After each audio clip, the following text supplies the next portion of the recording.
అద్దం పగిలితే శబ్దం వస్తుంది, కానీ గుండె పగిలితే నిశ్శబ్దమైపోతుంది. వేదన కలిగితే, బాధ కలిగితే మనసులో ఉన్న మనుషులకు చెప్పుకోగలుగుతాం, కానీ మనసులో ఉన్న మనుషులే గాయాన్ని రేగితే ఇంకెవరికి చెప్పుకుంటామండి? అంటున్నారా నేను చెప్పే మాట? వేదన కలిగితే, బాధ కలిగితే మనసులో కొందరు ఉంటారండి, వాళ్ళతో చెప్పుకుంటామండి.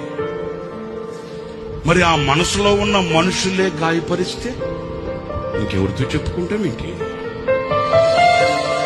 దేహానికి గాయమైతే కుదుట పడుతుంది, ఎవరో సహాయం చేస్తారు, మేలు కలుగుతుంది. మరి గుండెకే గాయమైతే గుండె గాయాన్ని చూడగలిగిన వాడు ఎవడున్నాడండి? ఆ గుండెకు కలిగిన గాయమే ఒక గేయం.